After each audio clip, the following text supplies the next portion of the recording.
Shall we start now? Prasenjit sir. Yeah, start, Duhita, start. Okay.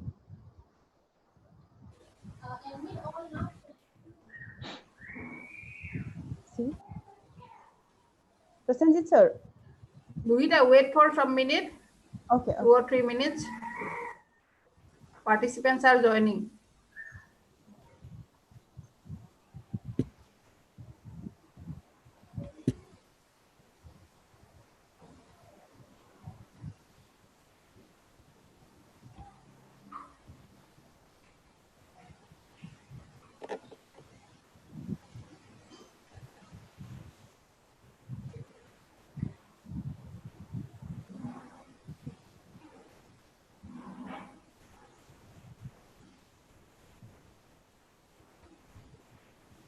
Procedure, shall we start?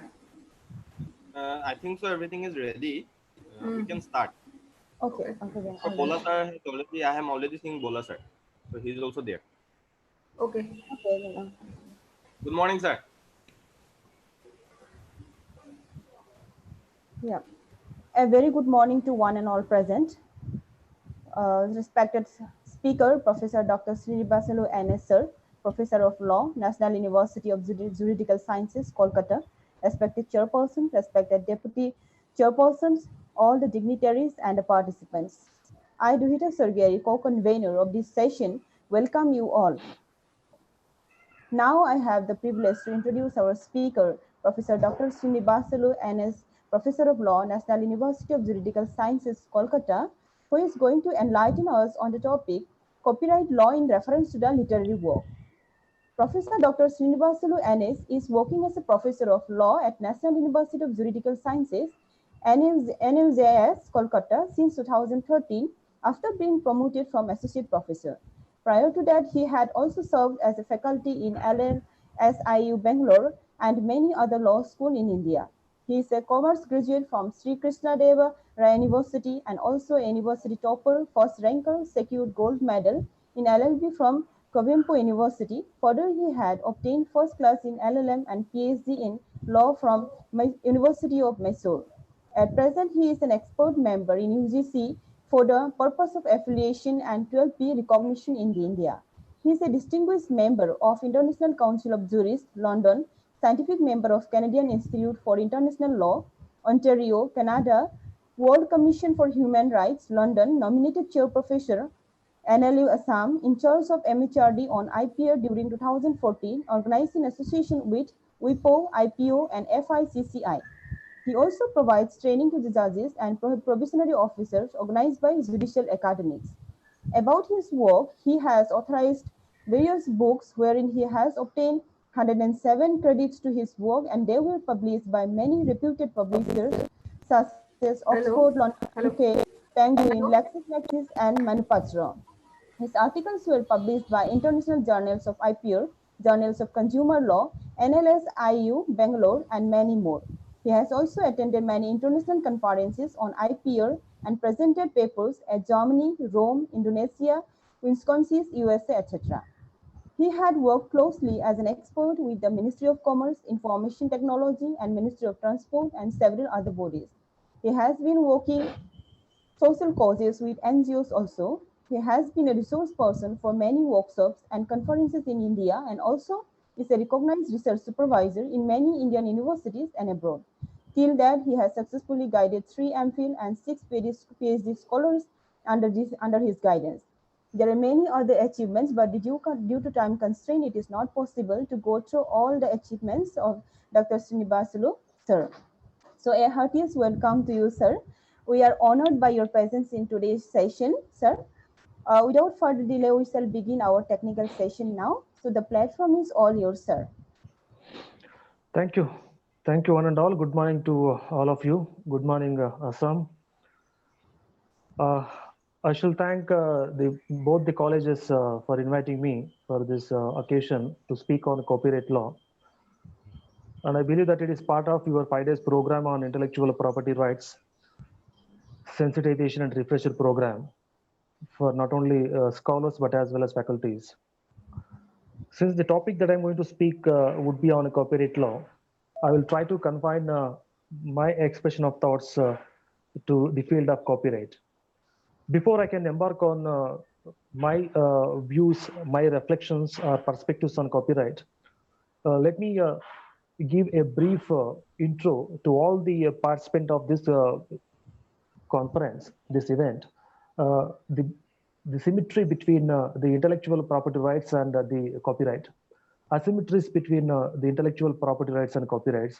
Why is that copyright is termed to be part of intellectual property, and so on and so forth. Perhaps a copyright was not considered to be industrially relevant, commercially viable in the beginning, because going by the Indian culture and tradition, knowledge is meant for the purpose of divine. Since copyright law deals with knowledge in the knowledge-driven, deal with knowledge that should be meant for divine purpose. It should not be for profit making or revenue generation. It should not be for commercial or industrial purpose. For this reason, copyright for a long time was kept outside the purview of broader intellectual property rights. And it goes without saying that all these intellectual property rights are commercially driven, trade related. In fact, the so-called the most popular international agreement on intellectual property rights, that is TRIPS agreement, it is titled as trade related aspects of intellectual property rights. So it goes without saying, you are only dealing with, you are only promoting trade related aspects of intellectual property. Any kind of intellectual property, including copyright, if it is not a trade related, if it is not going to promote the trade, if it is not going to be trade sensitive, that kind of intellectual property or that kind of copyright whatsoever, we are not going to promote or protect.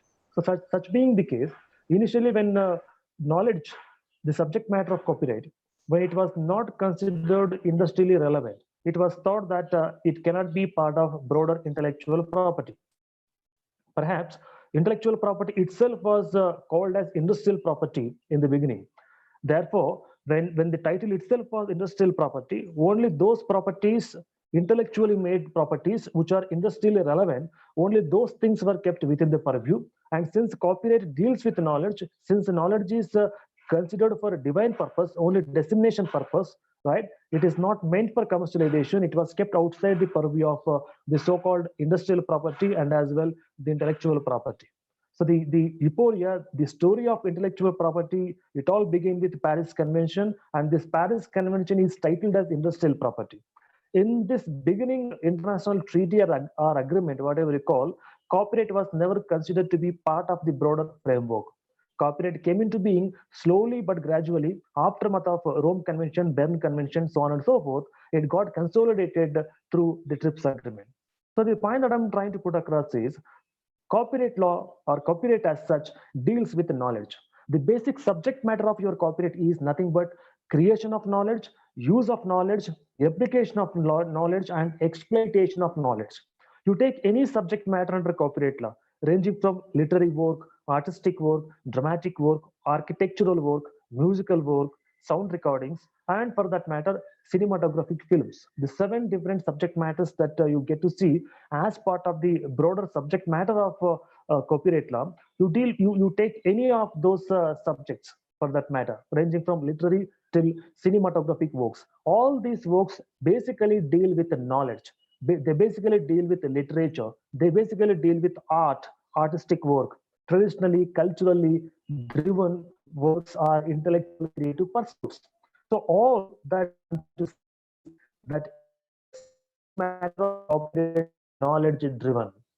Since knowledge is considered to be divine in the Indian scenario, basically the knowledge exploitation, knowledge commercialization was not considered to be legal or moral or ethical. For that reason, copyright was not kept within the broader framework of intellectual property rights or industrial property rights whatsoever. So the basic point that I was mentioning, knowledge. How exactly knowledge is being used in the context of copyright? What type of knowledge you are actually trying to deal with? People think that whatever we write, whatever we study, and whatever we learn becomes part of our knowledge. That is true, to a great extent, but knowledge is not just confined to what you study, what you read, what you acquire, or what you actually write. It's beyond that. It could be something which cannot be reduced into black and white as well.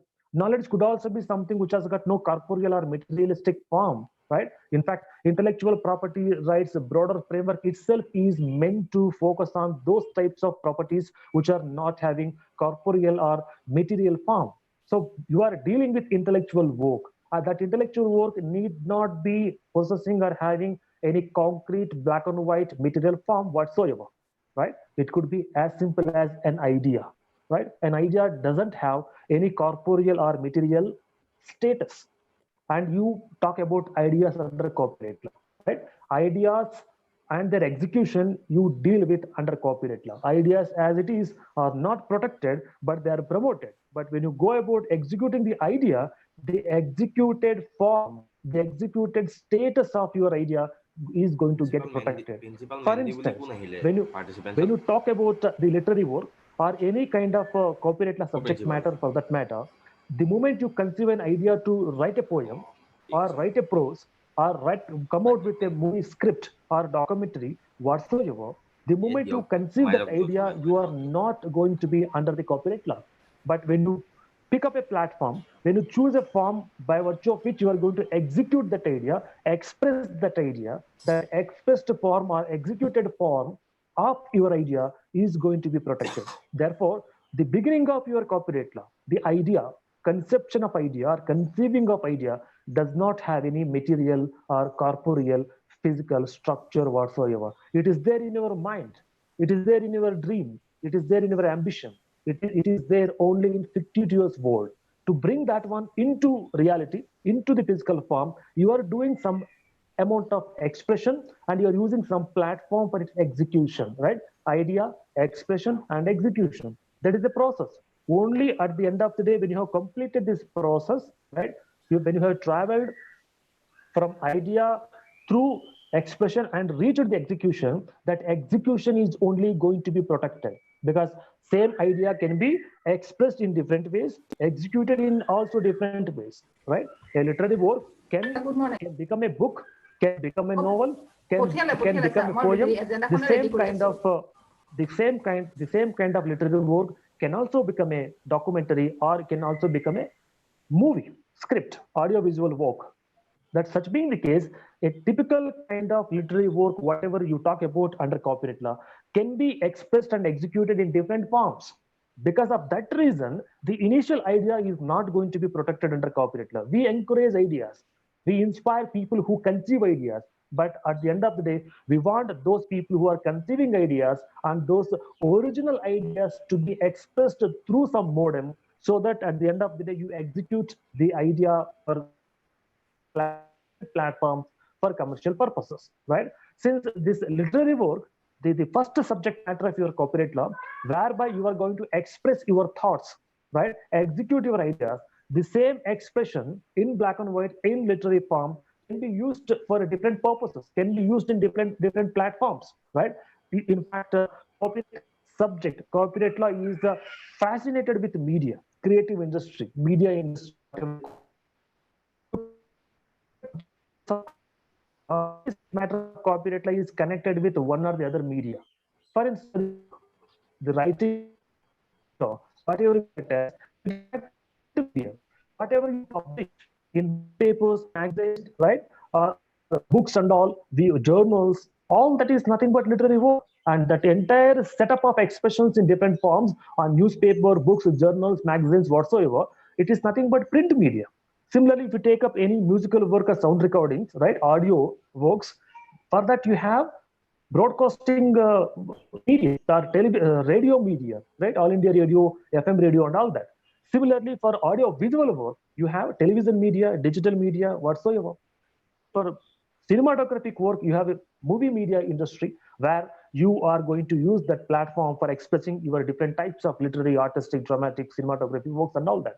So the point that I'm trying to put across is, it is the creative industry, it is the media which is going to provide platform for the expression and execution of various types of copyrightable subject matters, right? Your idea at the end of the day is going to be executed in the media. It could be print media, it could be broadcasting media, television media, film media, or for that matter, digital media. Your expression is going to be executed on these platforms. Without these platforms, you cannot execute. In the absence of these medias, print, radio, television, digital, and as well your film media, your copyright is going to be expressed. There would have been no platform for expression. There would have been no viability for execution. Then there would have been no copyright, right? So the point that I'm trying to put across is for the fullest expression and execution of your idea, and also to ensure that you are going to be eligible for getting your copyright protected, you need to avail the benefits platform of the media. Only then you can crystal clearly, you can express your ideas and execute it. So the point that I'm trying to put across is it is the publication, it is the circulation, right? When I say publication, publication need not be in black and white. It could be on a digital platform, it could be the expression of the same in different types of platforms whatsoever. Similarly, when I say circulation, you are circulating the executed idea. That circulation could be on any of the media platforms. So the expression and execution of your ideas, right, under the copyright law takes place on the platform of media. So matter of your copyright law. Copyright law shows the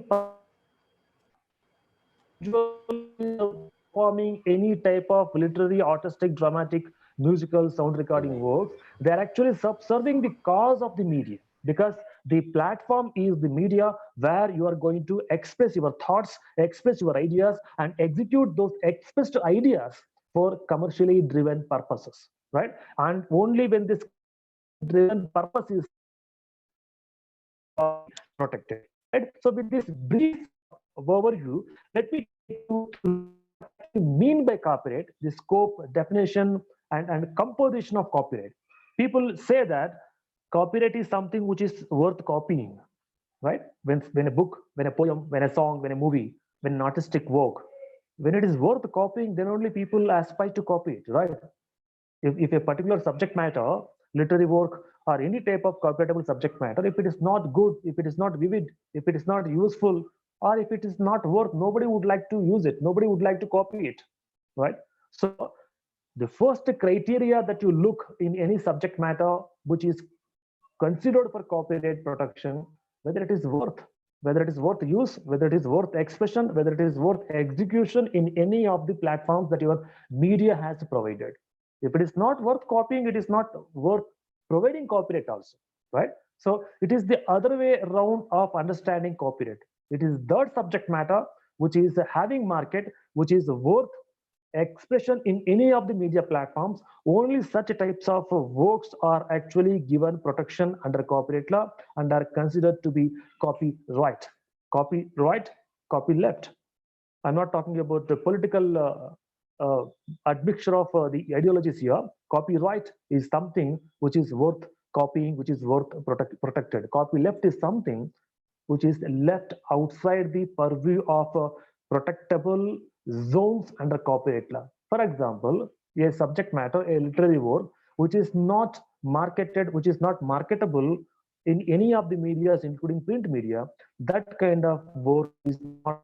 So it will be left outside the purview of your copyright. So copyleft, right? Copyright is that subject which is right, which is considered to be worth for protection under copyright law, right? So that is associated with your creative work. Copyright is the right associated with your creative work. When you deploy your mental faculties for the purpose of expressing some form of literary work, kind of work, that kind of work is considered to be copyright. All the artists, artisans, artists, expressions are considered to be part of your broader copyright. It is that kind of creative work is for the purpose of providing protection under. The scope of copyright law is actually divided into 7 different categories. The broader scope of your copyright law is actually divided into 7 different categories, amongst which literary work is literary works top list. That is what of copyright law. The beginning will be literary work, right? I will brief you out why literary work is kept at the top. Why I said that literary work is the beginning, the foundation, the basics of any other subject matter that you get to see under copyright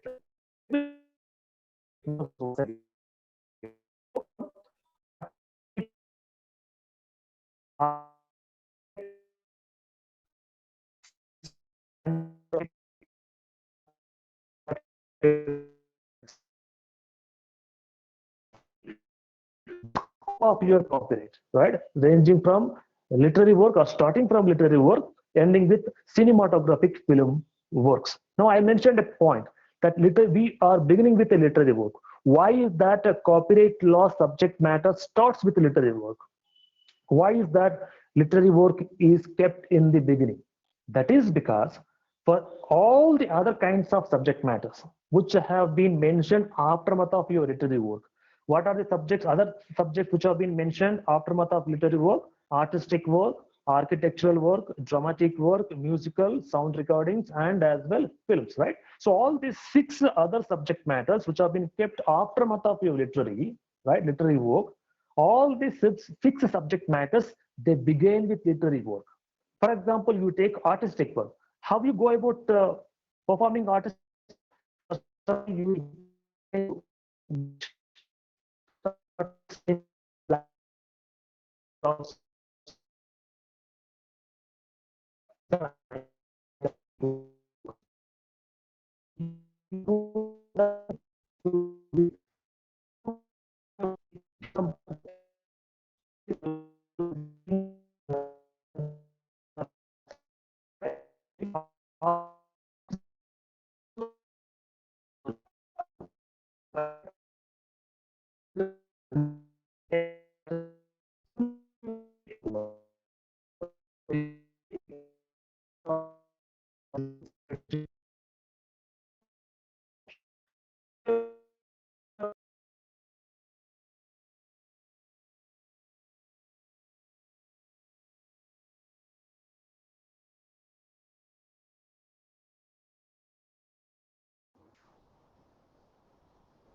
Srinivas sir, are you there?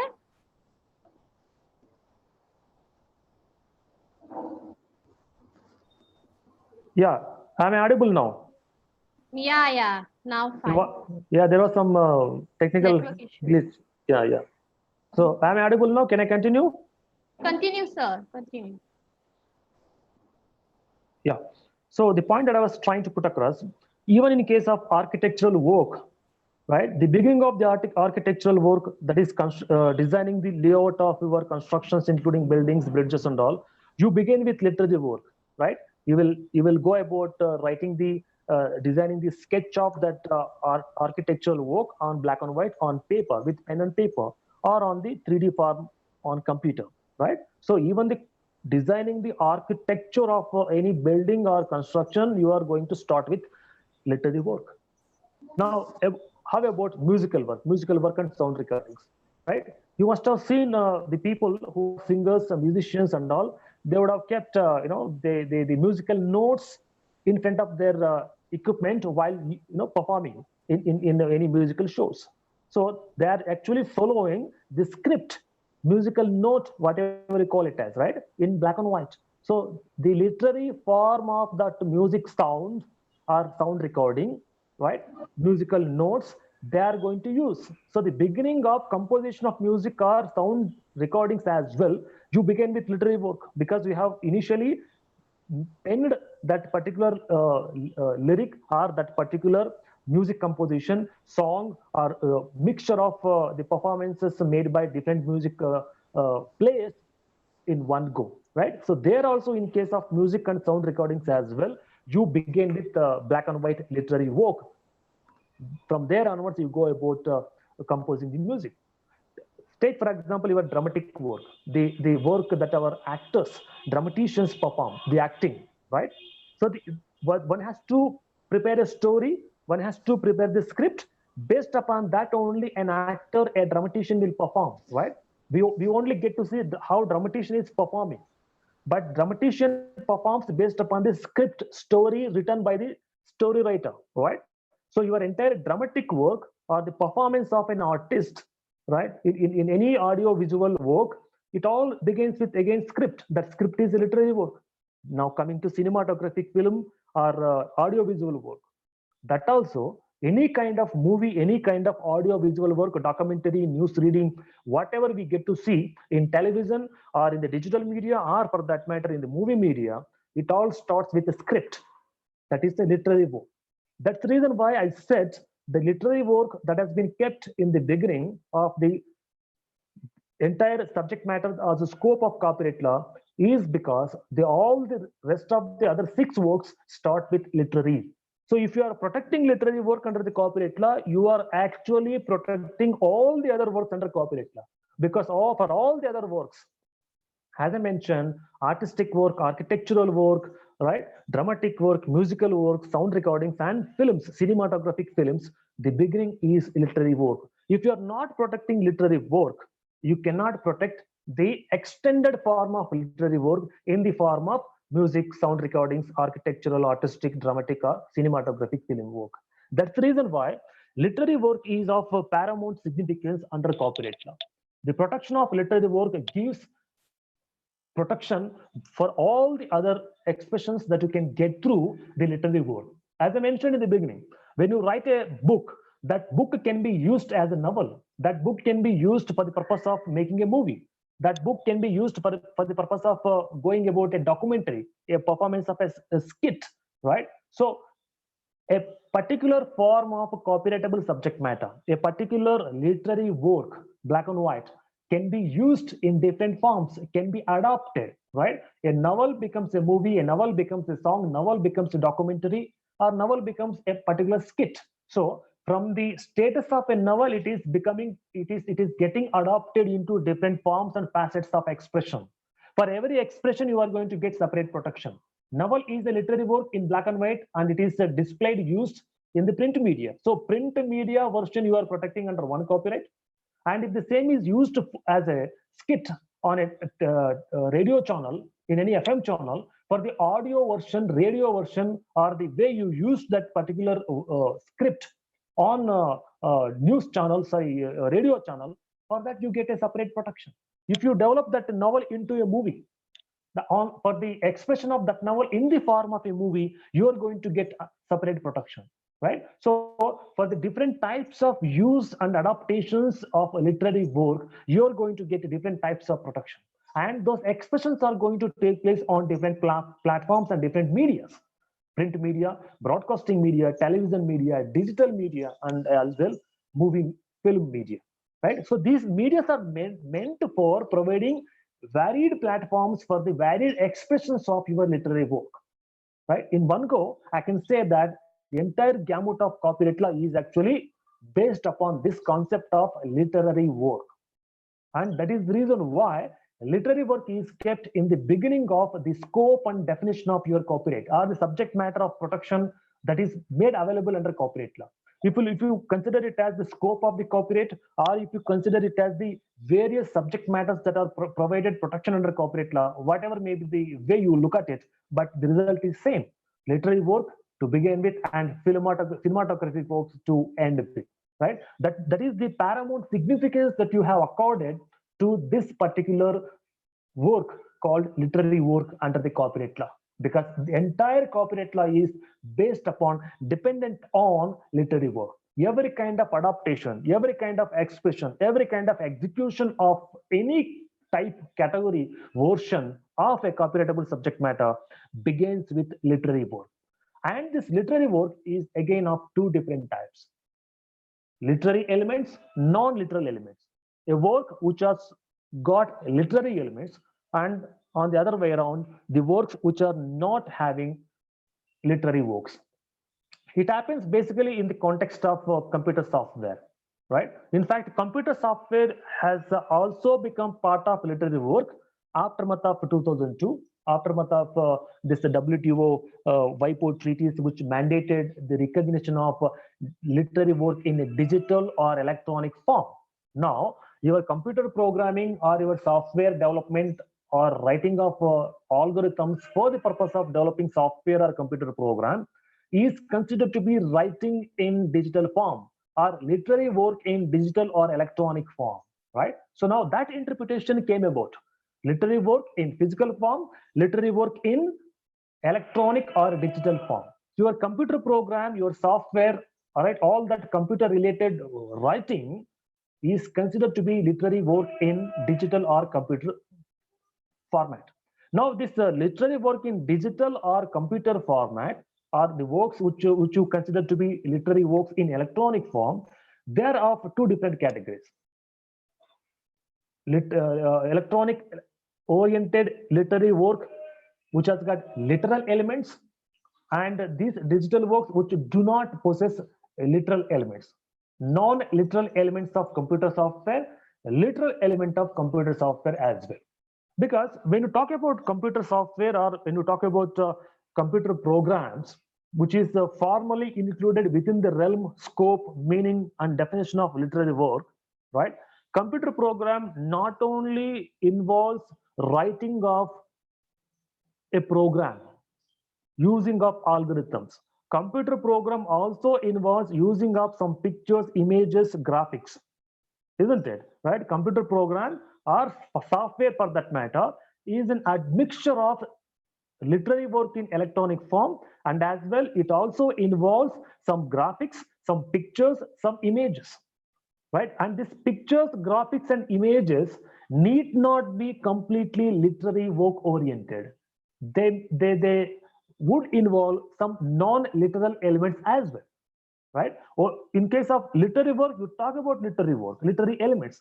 But when your computer software or computer programs, they are involving some amount of non-literal works, especially in the form of pictures, graphics, and images. How about its protection? Whether non-literal forms and facets of computer program and software could also be included within the framework of literary work, or as an extension of literary work, or it ought to be, since it is a graphics, since it is pictures, images, would you consider it as part of artistic work?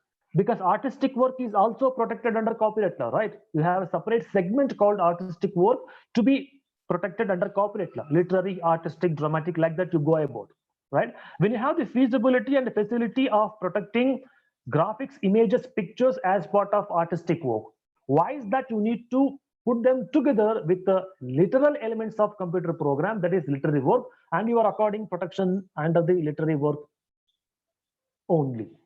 That's the debate which is going on. In fact, which was going on, now it is more or less settled, especially in the jurisdictions like USA and UK. But in the Indian scenario, we are still debating it, because whether we confined to provide protection to computer programs and software under the copyright law, or we are going to extend protection for computer program and software under the patent law. It is still a debate in India. We do not provide patent protection for computer software, but we are providing some amount of protection for computer software under the copyright law itself by expanding the canopy of literary work.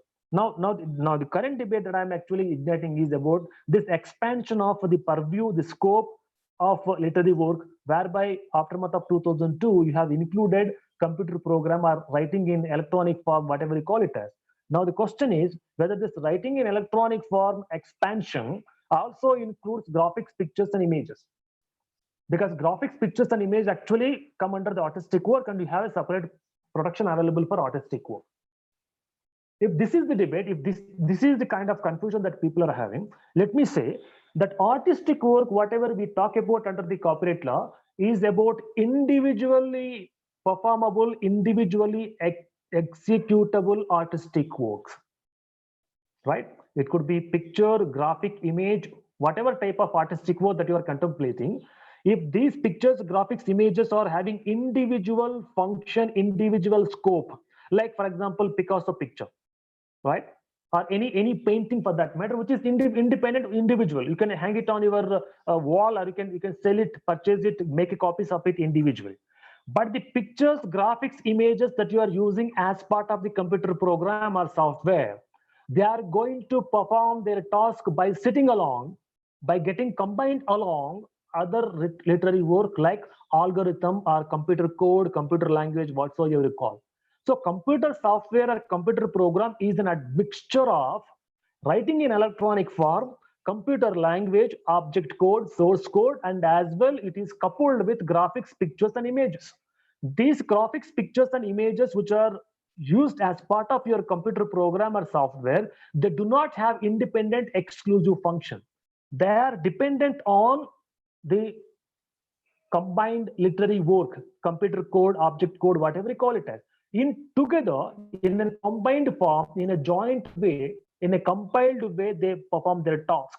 Since they do not have independent status, independent functioning, independent existence, since their status, existence, and functioning is dependent on the neighboring literary works such as writing in electronic form, computer language, computer code, or whatever, you cannot accord separate protection to it. So whatever graphics, pictures, images that you are using as part of developing a computer program, alongside writing in electronic form, is going to be considered as part of the literary work, or for that matter, extension or expansion of the literary work, right? So the point that I'm trying to put across is, it's not only writing in physical form, black and white, writing in electronic form, and also that writing which also includes some amount of pictures, graphics, and images which are considered to be part of your computer program. So these pictures, graphics, and images are considered to be non-literal elements of computer program.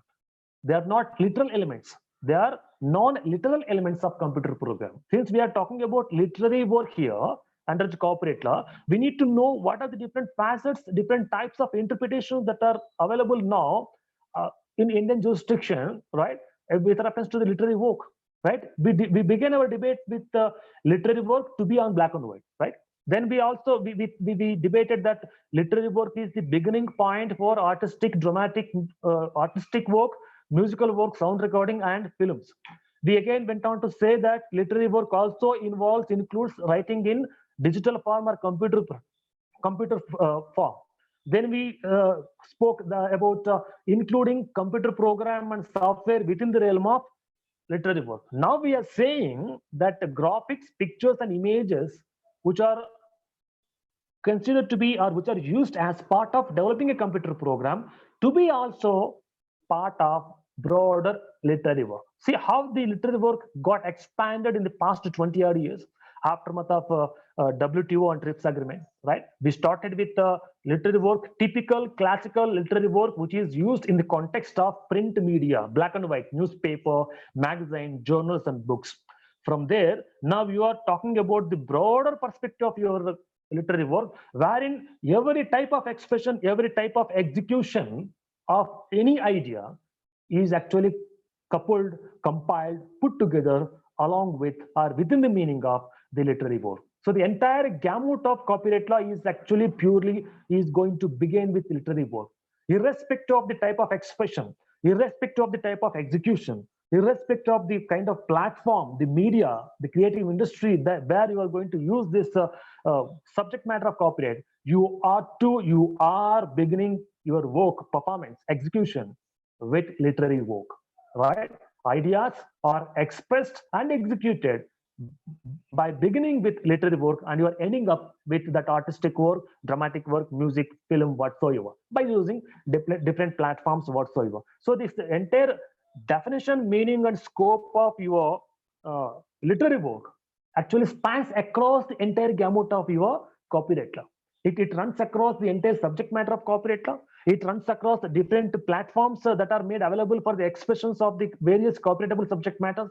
It runs across different medias ranging from print media, broadcasting, television, digital, and as well as films. So for me, copyright law is all about literary work.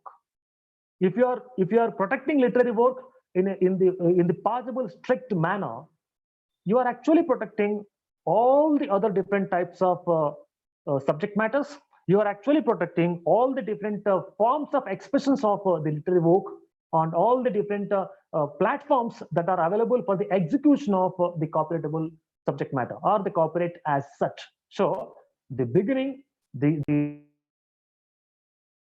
law is nothing but the literary work. Such being the case, there is nothing wrong in giving paramount significance to this concept called literary work under the copyright law. Because literary work at the end of the day not only performs as the beginning point for copyrightable subject matter, it deals with knowledge. It deals with knowledge creation, knowledge generation, knowledge use and application, right? So for the creation of knowledge, for the application and use of knowledge, literary work is the starting point. When you talk about knowledge economy, knowledge driven economy, when you are in the knowledge driven era, you are actually touching upon the canopy of literary work, right? Since knowledge is beginning with literary, and it is getting expanded, adopted, translated, executed in different ways, modes, forms, and types. But you are beginning. The foundation, the basics, the fabric is nothing but your literary work. So the knowledge is going to begin with the literary work. Knowledge expansion is going to take place through the different forms of copyright law. Knowledge execution, application, and commercialization is going to take place through the use of different media, right? So if you are dealing with the knowledge, if you are trying to use knowledge, exploit knowledge, apply knowledge, commercialize knowledge, you ought to know about what type of protection that is made available to the literary work, because it is the literary work which is going to provide protection to the various expressions of your knowledge, various commercial exploitation of your knowledge, the various modes by which you are going to steer your knowledge driven economy. That is the significance, that is the importance that you have given to the literary work. In fact, it is this literary work which prima facie, sumo on the face of it, deals with the knowledge.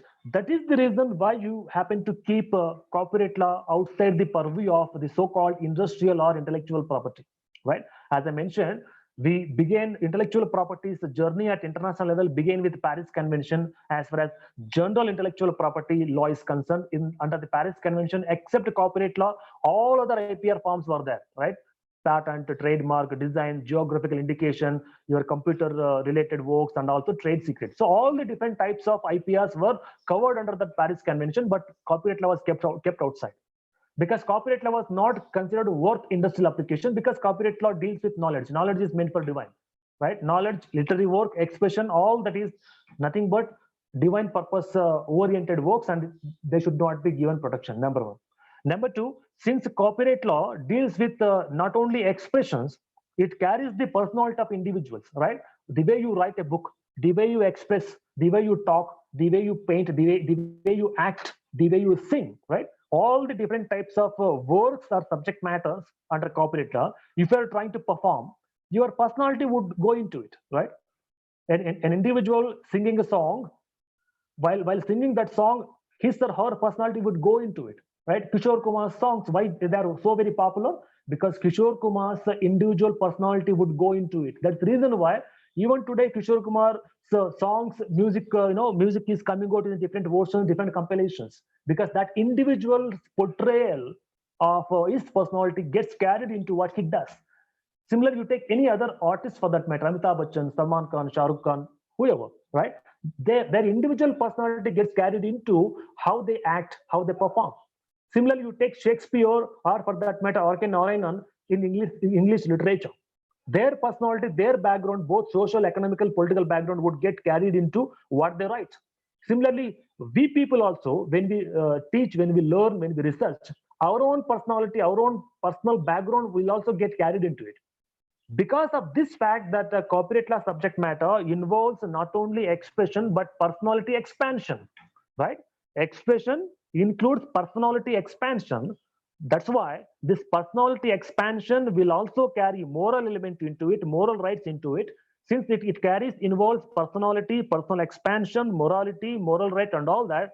It cannot be industrially made viable. It cannot be commercialized. It should be kept as a personal property, part of human rights, because it is individuals who are expressing it.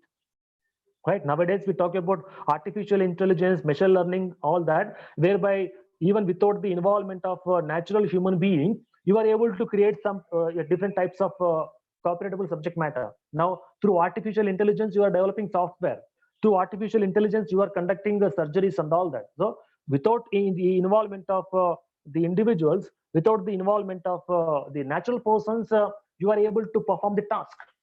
You are able to perform and execute various subject matters of the copyright.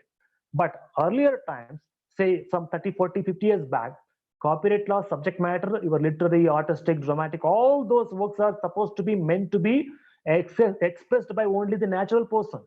So when the natural person is expressing it, that natural person personality is getting portrayed, that natural person's moral rights, human rights are also involved in that. So when these many aspects of public law, when these many aspects of individual personality, individual expression, individuals moral rights, individuals human rights, all are involved in that. So it's not going to get fit into the industrial property related intellectual property. For that reason, copyright law was kept outside. But aftermath of Berne Convention, Rome Convention, WIPO copyright treaties, TRIPS agreement, now recently Marrakesh Treaty also, that these international treaties and legal ventures have shown us, have demonstrated how exactly knowledge can be commercialized, knowledge can be commercially driven, how exactly, even for that matter, people who are not natural persons can also be involved in knowledge creation. Right? When you talk about artificial intelligence or machine learning languages used in creating a software or in developing a business method, you are actually developing knowledge. You are actually creating knowledge. So it's all about knowledge, basically, under copyright law. So whether you are using natural human beings or artificial intelligence for that purpose, it's a different matter, but you are dealing with knowledge. Now, since in modern days, you are not only confining yourself to natural people, natural expressions, but you are using artificial expressions as well for the purpose of creating different types of copyrightable subject matters under the copyright law. Now, the earlier philosophy, earlier thinking that copyright law is divide of industrialization, is divide of commercialization, it cannot be commercially ventured into, all that has gone now because of this expansion of the canopy with respect to who is actually expressing, who is actually executing. Right, the people who are expressing and executing, they are not confined to be natural persons. It is involving corporate entities and as well artificial individuals. Artificial intelligence is also getting involved into it. So slowly, because of globalization, commercialization, and digitalization, right, the earlier euphoria that was associated with copyright law to be only divine oriented, knowledge driven, to be kept outside the commercial viability era or industrialized era, that has gone now. Slowly, it has become part of the broader intellectual property or industrial property legal framework. Now, it is a part of the entire gamut of intellectual property law when we happen to adopt these international treaties and conventions to give way for creation of knowledge, use of knowledge, not only by means of performance and execution of natural living beings, natural human beings, but as well through the commission of corporate entities and as well artificial intelligence. Now, as far as the Indian law is concerned, we happen to have this 1957 law on copyright in India, aftermath of the independence. So 1957 Copyright Act was the fundamental basic law on copyright, right? What is copyright? What are the various subject matters of copyright? How exactly it is protected? What is the duration? Who is eligible for getting protection? What type of functions copyright registry performs? Right? These basic features it happened to provide. But aftermath of that, we happen to undergo a number of amendments: 94, 99, 2002, and also in 2013. The latest amendment that we happen to have for copyright law is 2013. And through these 4 or 5 different amendments, we have actually gone about expanding the canopy of copyright law, in particular literary work, right? If you look at every amendment that we happen to make to our copyright law, 94, 99, 2002, and as well 2013, you will get to see that it is the literary work, the domain of literary work, which is getting expanded, right? As I mentioned, through one amendment, we happen to expand the canopy of literary work to include writing in electronic form, digital writing. In another work, you happen to expand the literary works canopy to also include non-literal elements used alongside literal elements, especially while making a computer program or software. Then further, you happen to consider that literary work is the beginning, the basic point of consideration for expression of any other subject matters, right? And now you are also considering that performances aftermath of 2013 amendment. In fact, this 2013 amendment is also considered to be a Bollywood version of amendment because it was actually introduced by a Bollywood individual or personality, the famous lyricist Javed Akhtar. When he was a Rajya Sabha member in the parliament, he happened to initiate the process of amending copyright law in 2012, and which came into being in 2013. And he being a personality from Bollywood, the creative industry, the film media, the 2012 amendment was basically focused on performance, dramatic work, cinematographic work, using literary work in adaptation forms for dramatic and musical works, right? So that literary work, dramatic work, and your cinematographic works got expanded, reviewed, and revisited by the 2013 amendment. So now the point is, when any artist, a dramatician performs as part of a script, right? Script is a literary work, right? So you are going to act in a movie, you are going to act in a documentary as an artist or as a dramatician, and you are going to speak, perform based upon a script which is a literary work.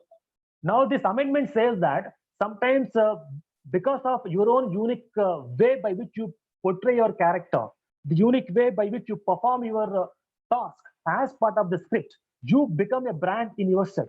You become a character in yourself, and you happen to garner some special type of goodwill, reputation, whatsoever. So you grow beyond the script, you grow beyond the literary work, and such overwhelming, right, larger than life expressions, right, which have grown that particular character title beyond the script, beyond literary work, that kind of works to be given special protection under celebrity rights, right? So the expansion of canopy of your literary work now is happening in terms of accommodating celebrity works. Who are these celebrities?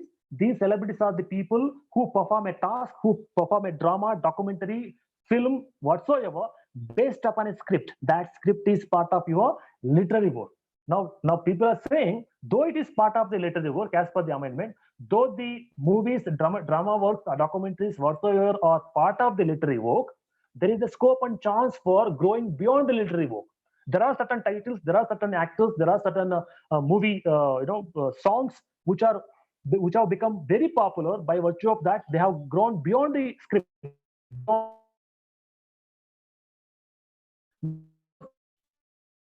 Villain character, negative character as part of Sholay movie. Now Gabbar has become a symbol of a negative character. Gabbar has become a symbol of villain character, or people who are not right, people who are doing wrong in the Indian ideology now, aftermath of that movie Sholay. So Gabbar aa jayega, right? You Kana Kalo Bachcho ya fir Gabbar aa jayega. Do the right thing, otherwise Gabbar will come. Even Akshay Kumar happened to use that title Gabbar in his one of his movies, talking about anti-corruption, patriotism, and whatsoever, right? So it has become a symbol for a threat, symbol for villain, symbol for negativity, right? So by virtue of that, that Gabbar character happened to grow beyond the script of that particular movie Sholay. So script, when you say script is part of the literary work. So that is how the growth, expansive growth of certain characters, titles beyond the literary work, beyond the scope of the script is going to is happening.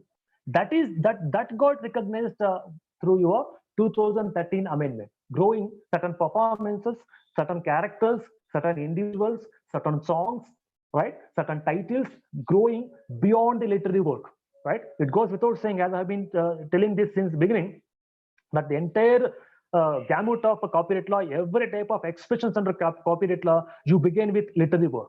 But we are talking how literary work is getting expanded, ways and bounds. And now the latest expansion is this: how performances, how dramatic works, how actors, how special characters, how certain special features, which are initially part of the literary work, are actually growing beyond the literary work, like a character Gabbar, like a particular song, Dilwale Dulhaniya Le Jayenge, is a song which became a movie in itself, right? Hum Aapke Ho, Hai Kaun. It was a song which became a movie, right? So only those popular stanzas in a song, only those popular characters, those popular movie titles are becoming a brand in itself, are being used repeatedly, right? Because they have grown beyond the script. When it has gone beyond the script, when it has grown beyond the literary work, you have to give special separate copyright protection. That is the catch. It is not just about mapping how exactly you have grown beyond the literary work.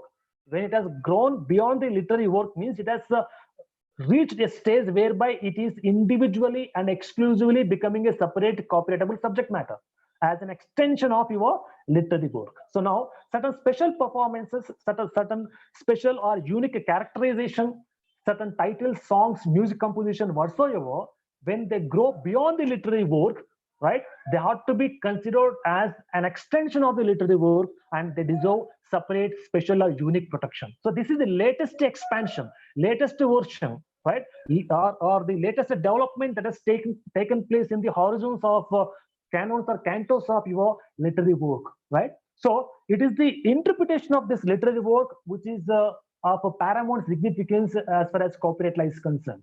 You talk about international copyright law, you talk about domestic copyright law, you talk about copyright laws enforcement, copyright piracy, copyright violation, whatever under copyright law, you actually begin your search, investigation, probe, discussion, debate, research, whatever, by having a debate, thinking, expression on literary work, because it is all about literary work under copyright law, based upon which different types of expressions, different types of executions, adaptations, translations are using the same literary work in different forms and facets under different platforms as provided by the media, including print media, radio, television, digital, and as well your cinematographic films. Now, how far, how long this literary work is protected?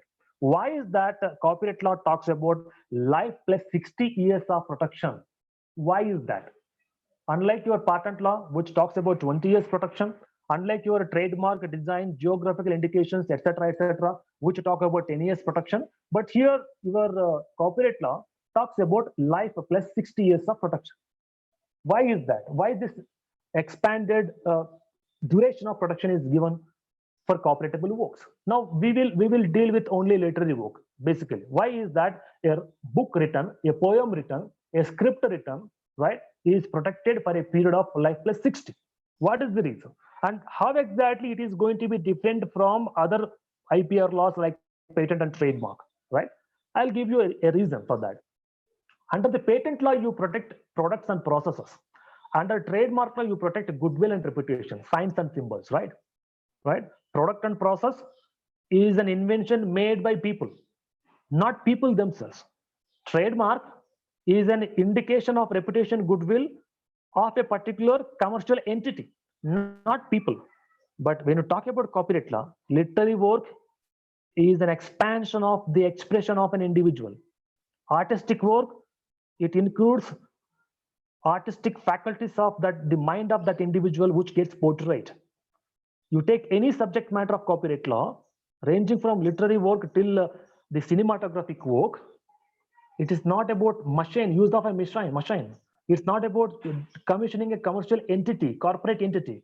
It's the natural living beings who are actually deploying their mental faculties, portraying their personality, expanding their personality, right?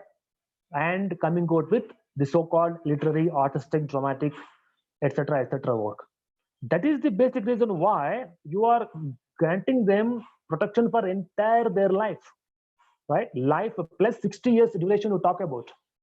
It could be literary work, it could be artistic, whatever may be the subject matter of copyright law, you are granting life plus 60, because it is the individuals who are expressing, individuals are individually responsible for those expressions.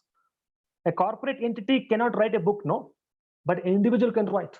But of course, people can say now, because of the presence of artificial intelligence, through this machine learning, artificial intelligence and all, one can substitute natural living beings. To some extent, you can substitute. Machine can learn certain things, not everything, right? So in the era where we are more or less substituting natural living beings, natural human beings with artificial intelligence, robots and robotics, etc., even then also, You cannot completely make a natural human being. You can deploy, you can assign certain functions of a natural living being to an artificial entity. For example, the performance of a surgery, right? Like an MBBS doctor does by giving an input, by programming that particular robo or that artificial individual, right? With that scientific knowledge, you can teach that individual how to perform a surgery or how to prepare software. But how a natural person thinks, that you cannot completely bestow on an artificially created robot, right? On that also there may be some debatable issues. But what I'm trying to say is it is not completely possible to come out with a artificial intelligent individual who is completely substitutable to a natural person, right? So this euphoria, this ideology with reference to why we are giving life plus 60 years of protection for copyrightable subject matters or owners or authors of copyright, even today, even in the era of artificial intelligence, stands still, even holds good, right? Because of the fact that it is the individuals who are responsible for the expression, individual personality gets carried into it, so on and so forth. That is number one reason. There are other reasons also. I'll give other reasons as well. See, copyright law is a monopoly which talks about the compilation of different rights. So when you talk about trademark or a patent, it's one right. Right on a product, right on a process, or a right on a trademark. One protected right, one. But in case of copyright law, when your book, when your literary work is protected, right?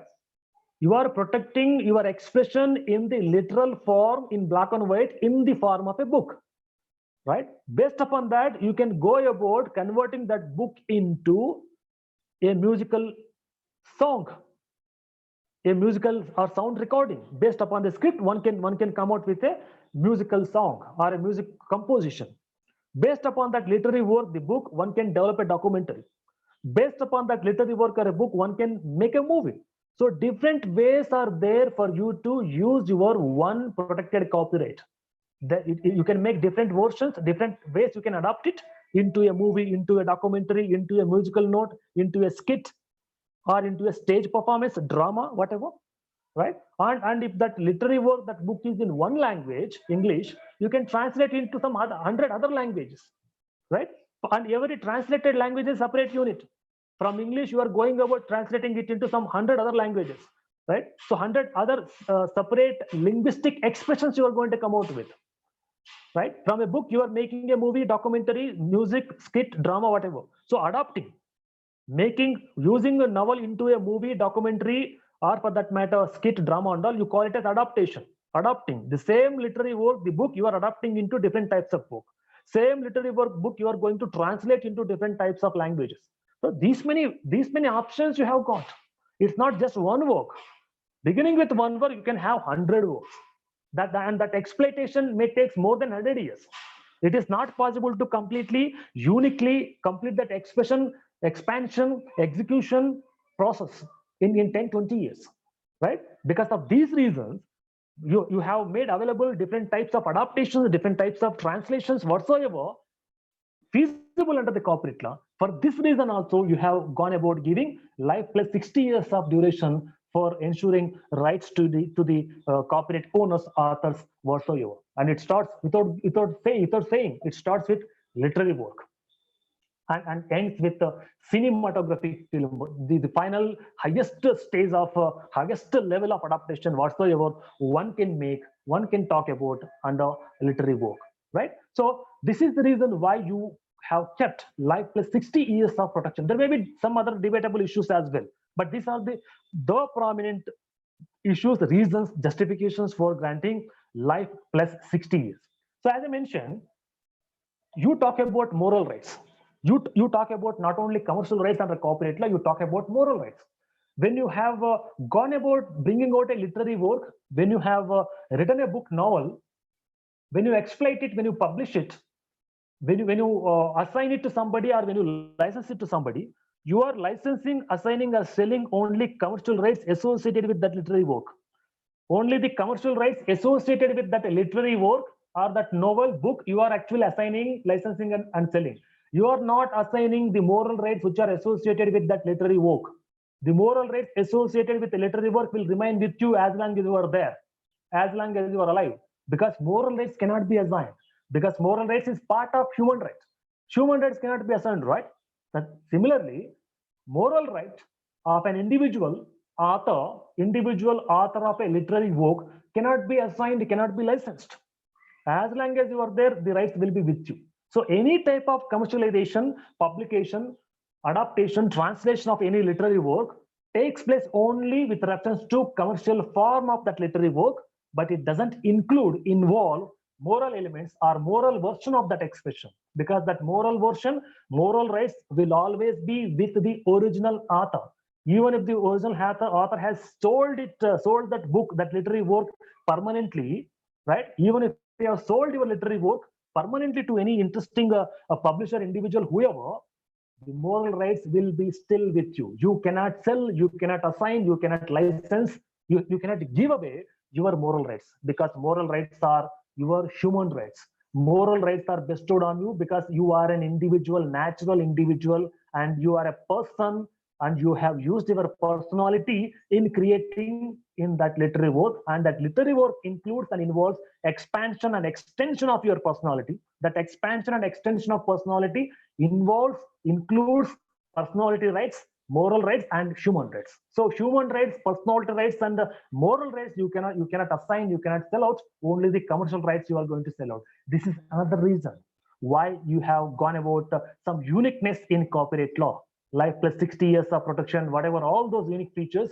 This is also a reason, because moral rights, personal rights, human rights will be with you as long as you're alive, right? So there cannot be term fixation for it. If you are fixing a term, that term should be beyond the life of you. That's why you have kept the term after the life of you, your kith and kin next 60 years, life plus 60 years. As long as you are alive, there cannot be term fixation. After your life, term starts 60 years. So literally speaking, there is no term specified for copyright law. It is a life term. As long as your life is there, as long as you are alive, you are going to enjoy the copyright. Only after you are no more, only after your death, the term starts. After the death of the original author, term starts. Which term? 60 years term will start after the death of the original author, who is an individual, right? So the term will start running only after the demise of the author. As long as that author is there, there is no term fixation. It is perpetual. It is lifetime. Even after lifetime also, kith and kin are going to enjoy the term 60 years. Unlike any other IPR, patent, the moment you grant patent term of 20 years starts. Trademark, the moment you file application, 10 years time period of trademark will start. But in case of copyright, like, your term will start only after you are no more, right? Only after the author dies.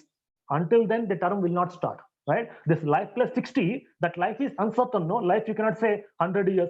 What is the guarantee that individual will live for 100 years, right? So you cannot say 160 years. Mathematical people will say life means 100 years plus 60 means 160.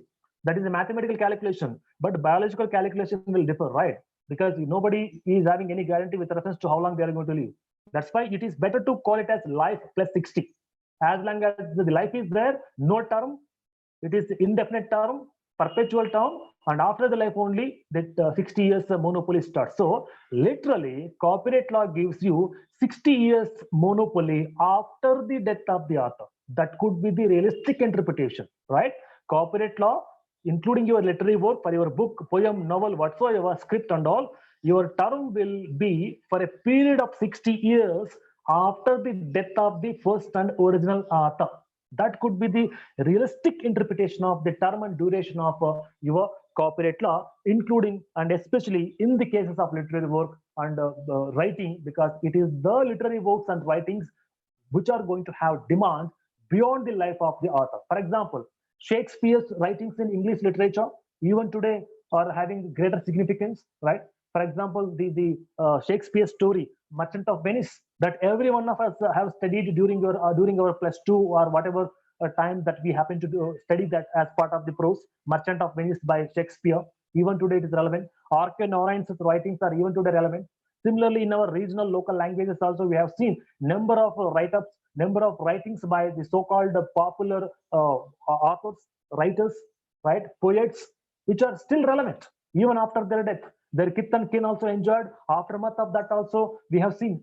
For example, you take national leaders Nehru's writings or Mahatma Gandhi's writings, Netaji Subhash Chandra Bose writings, right? Life plus time is over, but still they are useful. The point that I'm trying to put across is the subject matter literary work under copyright law is not only going to be the beginning for copyright law, but as well, it is the reason why you talk about copyright law in a very exponential way, and you confer and you talk about giving life plus 60 years of time, because it is the literary work which is going to garner goodwill, reputation, importance, significance for you, your personality, your expression, even after your life, even after the life plus 60 years of period whatsoever. And it goes without saying, as I have been repeating, all the subject matters of your copyright law, ranging from artistic, dramatic, architectural, music, sound recording, and cinematographic works, all of them start with literary work.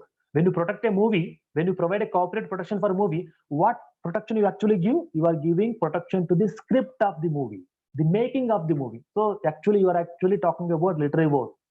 Similarly, when you talk about protecting a musical work or sound recording, what you are actually protecting? You are actually protecting the musical notes which are in literary form. When you are protecting the architectural work, designing the building, designing the artistic design of a bridge whatsoever, what you are actually protecting? You are not protecting the building, you are not protecting the construction, you are not protecting the bridge, but you are protecting the literary sketch of that building, artistic work in the form of writing of that building. Similarly, in case of artists and dramaticians, actors, what you are actually protecting? You are protecting their performance, which is spelled out in language. That language is in literary form, right? Our artists, our dramaticians, our actors, they perform not only physically, but they utter some dialogues. While portraying the character, they use a script. They utter some dialogue. They're following the script. They are uttering some language. That script and language is again part of your literary work. So the actual protection that you are giving to dramaticians, artists, and actors is nothing but for the script, where from they're speaking, and the language they're uttering, which is part of again your literary work. Similarly, you take artistic work, the painting, sketches, whatsoever, you begin with literary. It is also in literary form, either on black and white paper or on computer 3D form whatsoever. You actually going to go about painting a picture or whatsoever. So the point that I'm trying to put across is, directly or indirectly, you are only protecting literary work, nothing else. You may say that you are protecting, you got protection for your song, you got protection for your movie, your artistic work, your architectural work, or your performance, dramatic work, whatever you call it as. But at the end of the day, realistically speaking, you are only protecting literary work, literary part of your movie, literary part of your music, literary part of your artistic, dramatic, or architectural work.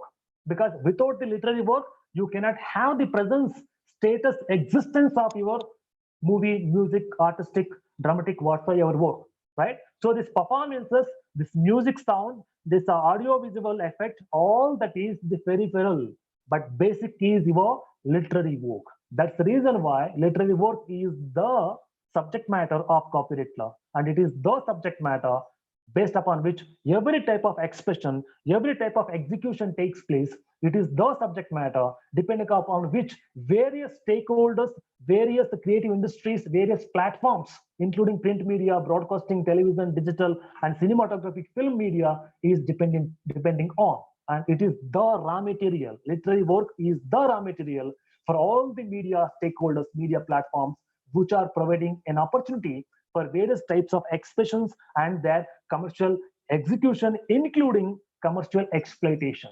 That is the relevance, significance, and paramount importance that is accorded to literary work under copyright law in terms of fixing the definition, in terms of fixing the scope of the subject matter, in terms of fixing the duration, in terms of providing protection, and as well enforcement also. It is the literary work which is going to have paramount significance. For example, when you talk about enforcement, copyright violation, copyright infringement, or copyright piracy, you say that my movie has been copied, my song has been copied, right? My painting has been copied, my book has been copied, or the way I am portraying the character, dramatic work has been copied.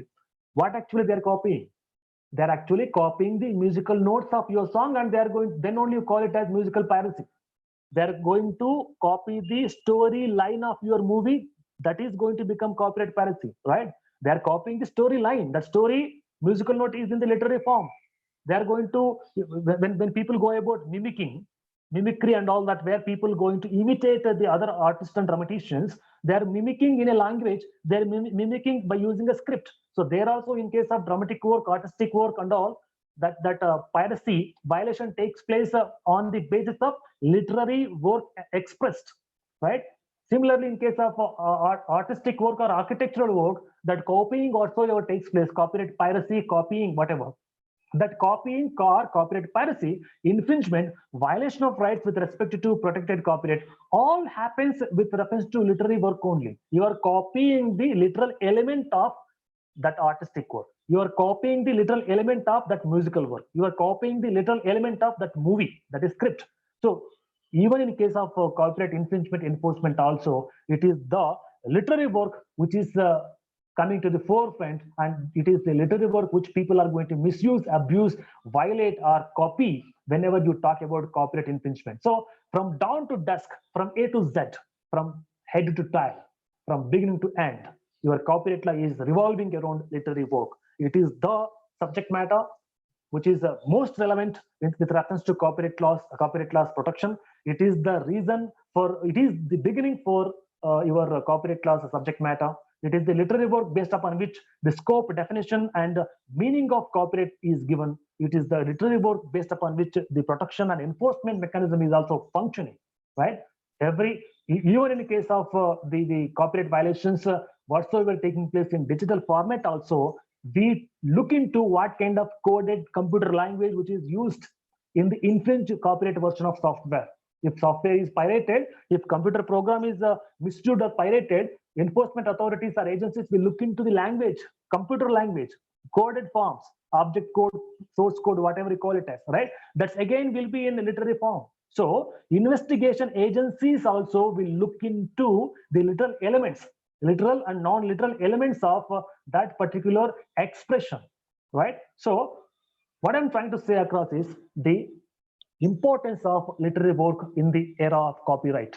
So what I have tried to do in this webinar, in this 1 hour, I tried to explain and debate how exactly the copyright literary work in the sphere of copyright law is finding its greatest scope and significance. I hope that I am able to enlighten you the significance of literary work in the context of subject matter of copyright law, its significance in terms of evolving copyright law at a national and international level, its significance in terms of defining the scope, definition, and meaning of copyright as a subject matter, its relevance in protecting copyright and as well in fixing copyright violations, or for that matter in addressing copyright violations or copyright infringements, which you call as a copyright enforcement. So this is what I got to say with reference to copyright law, with a special focus on literary work. Thank you one and all. Thank you, sir, for your valuable content. Now we shall begin our interactive session. Participants may put their questions in the comment box. Sir, we have some questions in the comment box already. So may I have the permission to take the question, sir? Yes, please go ahead.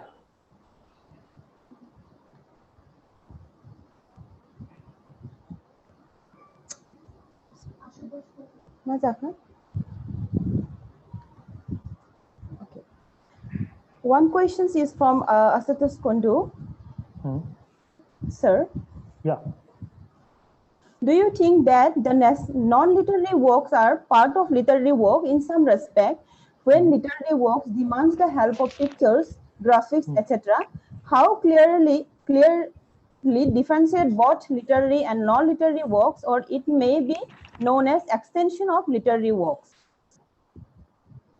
So the individual wants difference between literary work and non-literary work.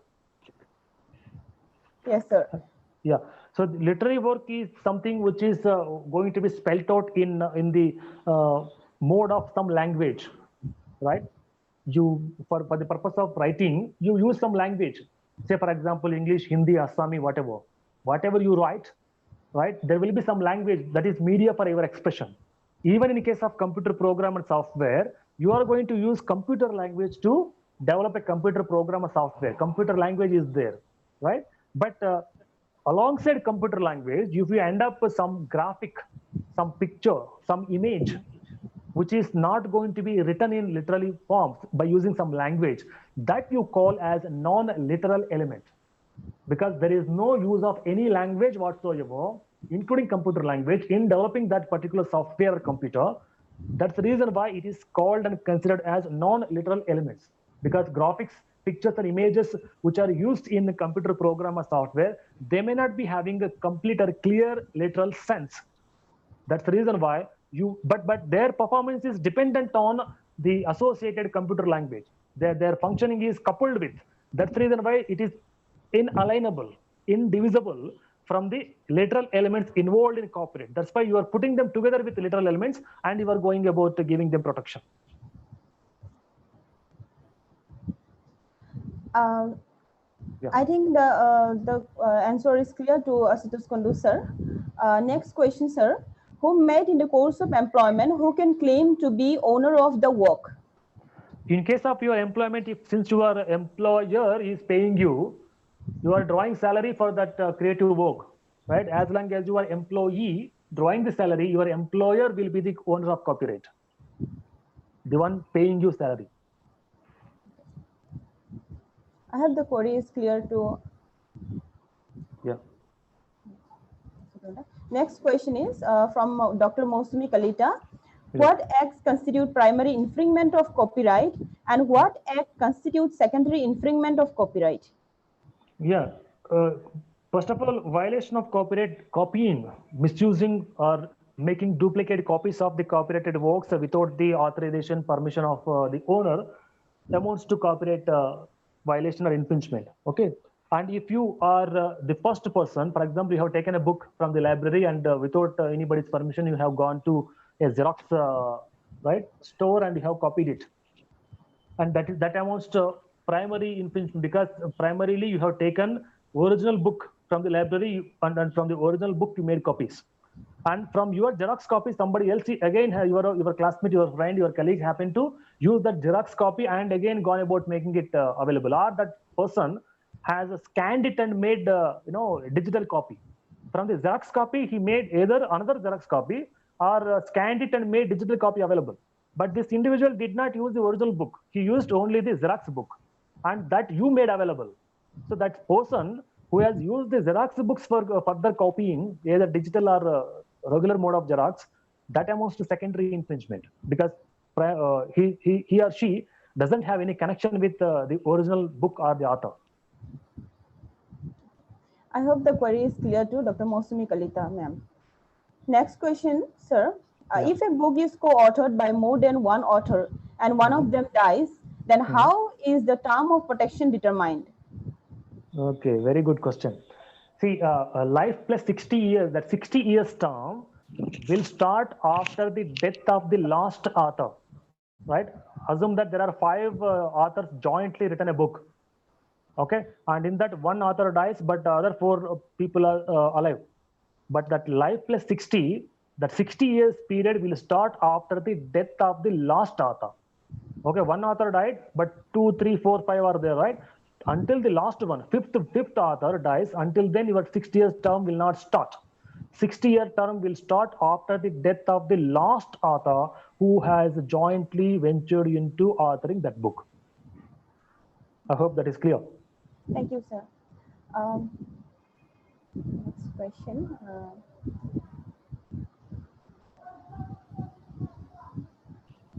Next question is, whether a derivative work is protected under copyright law, can we term a derivative work as an adaptation of work? This is a question from Linjoti Bora, sir. Yeah. Nowadays, derivative work is also protected. We call it as compilations, database, compositions, where you basically in a sequential way, you try to compile different resources from different, put it together. That is how you are going to derive particular compiled work. Derived work through compiled basis and all is also protected now.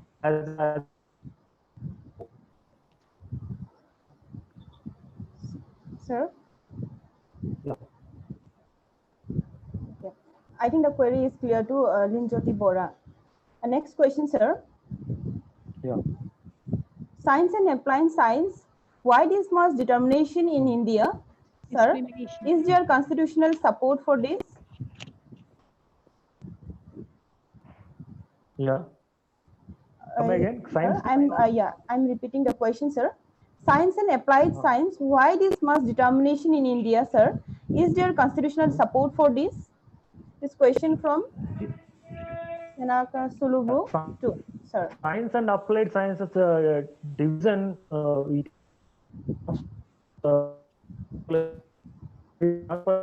Our familiarity on science, right? Every kind of modern. Sir, sorry for interrupting, sir. Sir, you are not audible. So your Okay. voice is breaking, sir. Voice is not clear, sir. Yeah. Now. Hello. Yeah, the bandwidth is showing very poor in your device. The internet bandwidth. Same. Yeah. Now. So, am I audible now? Yeah. Yes, sir. Yeah, so the science and basic sciences division is done for the purpose of convenience and familiarity. It is not through the constitutional ideologies, right? Only for the purpose of categorization division, and it's most informal. Not done. It is only for the purpose of drawing a boundary applied. The line that you draw between science and technology. In fact, technology is part of the science itself, or technology is an extended version, applied version, or advanced version of science. That for the purpose of familiarity, you are drawing a line in between. Similarly, basic sciences and applied sciences, it is not done legally or formally. It is only done informally for the purpose of drawing lines or deciding the boundaries with respect to each discipline of science and technology. It is most informal. Thank you, sir. I think the query is clear. So next question is Sir Sruti Basumatari. Sir, the issue of secondary infringement of copyright by photocopying expensive books from a library, how is to be kept in check for the author of a copyrighted work?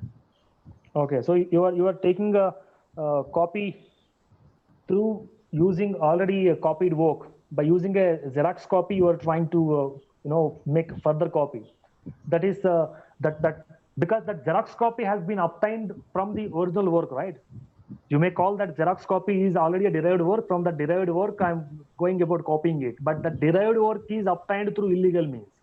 That derived work, the first Xerox copy of the original book has been obtained through copyright piracy. There are no legal means whatsoever used in obtaining that original one. As long as your originally obtained Xerox copy is not obtained through legal means, even its derived versions or secondary infringement, secondary copy, whatever you call it as, will also carry that illegality, because that extension of that illegality element, even secondary infringement is also going to be considered as copyright violation of the original copyright work. So that's what she's asking, how is it to be kept in check for the author? How will the author know that? Yeah, because for study and research purpose, one can have 1 or 2 copies. That's not a problem. Every individual, without the permission of author, we can keep 1 or 2 copies for our private study research purposes. But you cannot sell that in market, right? You cannot make that your job to Xerox some original books and sell it out in the market. For your personal purpose, you can make it. There is no problem with it. Everyone can make that. Not only teachers, students, scholars, but even the people whoever would like to have a look at it can make a maximum 2 copies for their private purpose. But only what we are trying to prohibit is commercialization or making selling Xerox copies itself as a job. That is actually prohibited. Okay. Thank you, sir. The query is clear, I think, to Sruti Basumatari. Next question, sir, from Suniral Basumatari, sir. If I translate a book and publish it with permission, who will get the copyright? Okay, you are translating a book with permission. Yes. And for the translated version, you will become the author. For the original book, the individual from whom you have taken permission would remain to be the author. But the translated version, since the translation has been done by you, you will be the author for the translated version. I think the query is clear to Sunilal Basumatari sir. So Yeah. I think there is no more questions in the comment box. So anyone, if you have any doubt or any query, you can directly interact with sir. Yeah, you are welcome. Okay, Chenna Keshavulu wants to interact, I guess. Okay. So I'm unmuting you, Dr. Chenna Kesavulu. I'm unmuting you, sir. Kindly, Hello. Yeah, Chanakeshav. Sir, good afternoon, sir. A very nice presentation, sir. Being a chemist, understand very well your presentation. Thank you, Chanakeshav. Sir, and with respect to publication, sir, Yeah. publication also say this 16 years time will be, sir, how, sir? Yeah. For Right. publication also, wherever you publish in journals or for that matter in book form, Sir. the copyright term is same. Your life, after your life, 60 years. It is common across all the different subject matters of copyright. Okay, sir. Okay, sir. Yeah. Thank you, sir. Thank you, Chanakeshav. Thanks for Thank joining you, sir. all the way from Chennai. Thank you, sir. Thank you, sir. Thank you. Sir, we have a few questions in the comment box. Yeah. Next question is Apurva Osati. Mhm. What is colorable imitation in related to copyright limitation? I think. Yeah, colorable imitation, right? This imitation is actually, an aspect that comes under the trademark where people, adopt, use same trademark with a different color combination. They go about using, different colors, but use the same symbol as fine to dupe the customers in the market. But in the context of copyright, colorable imitation would amount to copying the original script with, minor changes or minor fine tunes, or you will try to fix those loopholes which are there in the original script, and you will present the script in a very grammatical or glamorous and colorable way. And you will project as if you have fixed the problems, loops in that original script, and you have come out with a extended or advanced version, right? So basically, you are copying the original script, original book, whatever, and you are trying to fine tune it slightly to suit to the contemporary needs or to suit in a better way. That is called as a glorification, colorful imitation of the copied work. Okay, thank you, sir. I hope the query is clear to Apurva Avasti. Next question is from Ganapati Murthy. Ganapati Murthy. If I have written a song but later could not publish it, if someone then come across to lyrics and end up produce it, who will be the author then? Yes, you are the one who has written the song initially, but since you kept quiet, right? Somebody who is clever enough happened to come across your song and published it, made it available publicly. So that individual is going to run away with the copyright, because that individual must have approached the copyright registry or the government and made it available to public, right? That's why publication is also a relevant factor in copyright. The first publisher, the individual who happened to publish it first, the individual who happened to bring it out, the individual who happened to approach the copyright registry, he or she obviously will demonstrate and establish that he or she will be the first original author. As long as there is no objection, he will get it. So that's why people who are artists, who have written songs, books, whatsoever, they should not keep quiet. They should get it registered. And if somebody else is trying to copy it, they should file objection, right? Keeping quiet means you are sitting freely and allowing somebody else to use your work. That amounts to consent. That's why our act and conduct should be clear, wherein we will try to get the copyright protected on our subjects for ourselves. Not only that, we will stop others, object others, if any, who are trying to misuse or violate our work. Thank you, sir. I hope the query is clear to P. Ganapati Murthy, sir. Next question is from Dulumani Baisa. Work made in the ownership, who can claim the copyright of this work? Work made in the ownership, that's what it's nothing but work made in the course of employment. If there is an owner, if there is an employer or any individual who is paying, that individual, that entity, that company, that owner, right, who has commissioned the work, who is investing in terms of meeting all the expenditure and as well paying a salary to you, that owner will be the corporate owner. Thank you, sir. I hope the query is clear. Next question from Jyotishna Saloy.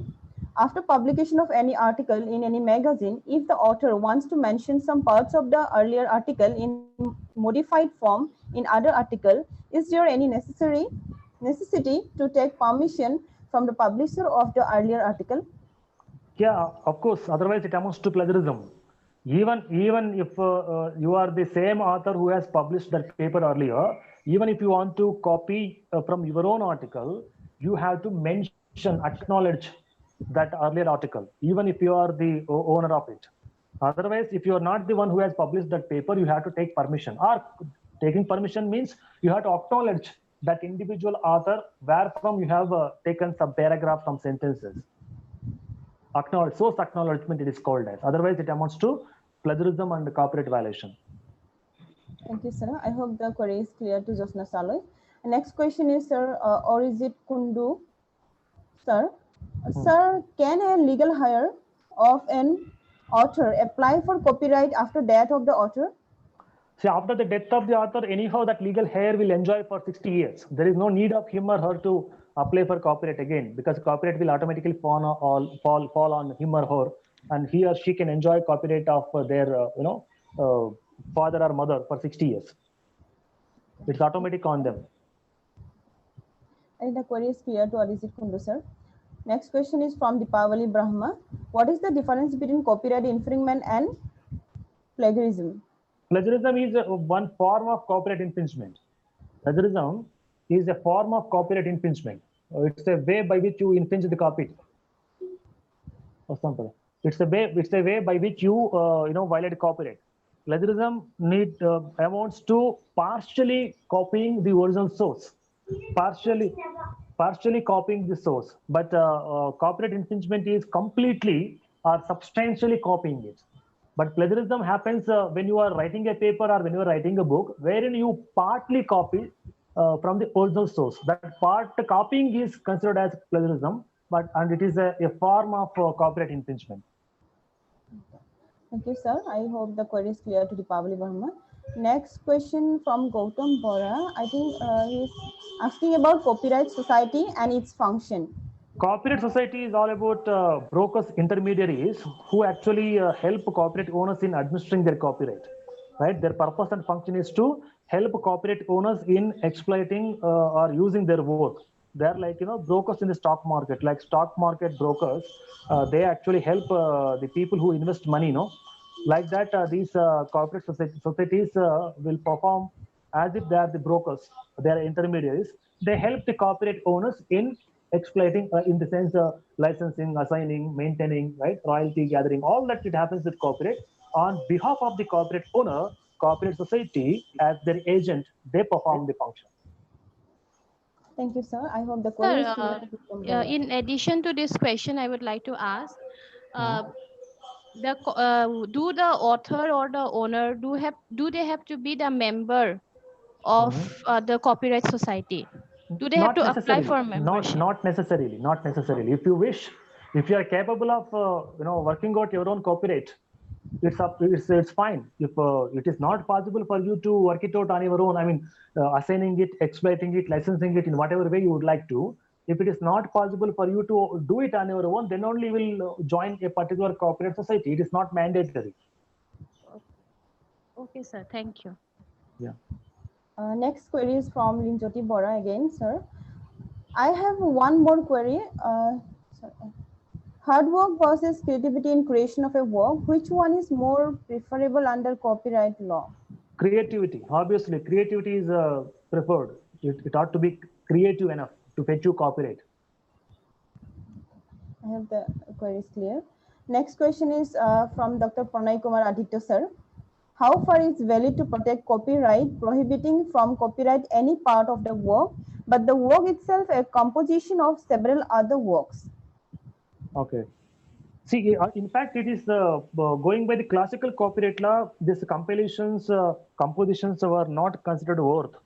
But of late, what happened, aftermath of this digitalization, for example, you take any search engine, Google search engine, Yahoo search engine, or for that matter, databases online, LexisNexis database, Westlaw database, and all that, right? They're all providing you, making available the information resources online. They are not the authors. They are not even the publishers.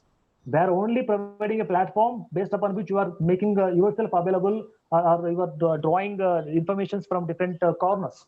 So because of this digital era, wherein this compilation, keeping the compiled versions on one platform like a library, has become a reality. If you want to stop these compilations from growing, you have to stop the internet itself. You have to stop the Google search engine. You have to prohibit Google search engine from what it is doing, or for that matter, all the databases or all the this search engines. You have to stop, because the basic job and function of these databases and search engines is to simply compile, put together the information available and make it available to you, like our library. In any college or in any university, what our library does, they do not publish, they do not write any book. They will purchase and book or database available to you in the library, so that the people like any teachers, scholars, students can go and make available. So earlier it was the case, but now in the digital era, you are going to have it in the digital mode. So like your library puts together, compiles all the books relating to intellectual property rights in one rack, right? Property law another rack, constitutional another rack. So that is compilation. That compilation is meant for the convenience.